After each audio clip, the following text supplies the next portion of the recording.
మొత్తానికైతే పొత్తుల్లో వెళ్తే గనక 20 సీట్లు కావాలని బీజేపీ అయితే ఆలోచిస్తోంది. మరి ఆ 20లో టీడీపీ కోరుకుంటున్న ఉన్నవి, జనసేన కోరుకుంటున్నవి కూడా ఉన్నాయి.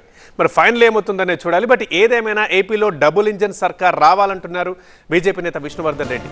బీజేపీ నాయకుడే ఏపీ సీఎం కావాలన్నారు.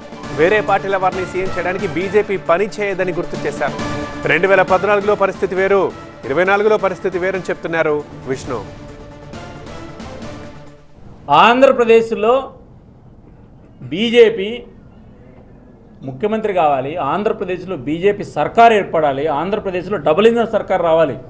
మేము ఎవరినో మా భుజాల మీద ఎక్కించుకొని ముఖ్యమంత్రులు చేసేటువంటి పని మాది కాదు. మాకు అవసరమా? ఒక రాజకీయ పార్టీగా ఈ దేశంలో అధికారంలో ఉన్నటువంటి పార్టీ మేము ఎవరినో ముఖ్యమంత్రులు చేసే కోసం మేము ఎందుకు పనిచేయాలి? నిన్న నువ్వు బలమైన వ్యక్తి కావచ్చు, ఈరోజు పరిస్థితి ఏంది?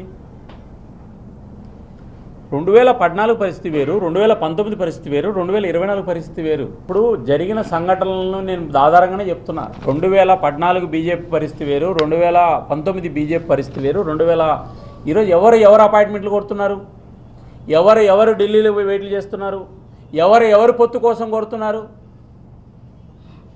బీజేపీ ఆంధ్రప్రదేశ్లో మీరు అనుకున్నట్లు అధికారంలోకి రాగలిగినటువంటి పార్టీ కాదు. బీజేపీకి శక్తి లేదు అనేటట్లయితే మరి మా పొత్తు ఎందుకు కోరుకుంటున్నారు?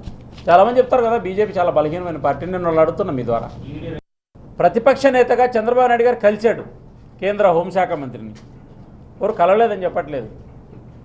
కలిసిన తర్వాత ఏం మాట్లాడారో చంద్రబాబు నాయుడు గారు చెప్పలేదు, మా అమిత్ షా గారు కూడా చెప్పలేదు. ఒక మాజీ ముఖ్యమంత్రిగా ఈ దేశంలో హోంమంత్రిని కలిసేటువంటి సిస్టము న్యాచురల్గా ఉంటుంది. అధికారికంగా ప్రకటన వచ్చే వరకు మనం అన్ని ఊహాగానాలకు సంబంధించిన విషయంలో మేము సమాధానం చెప్పలేము.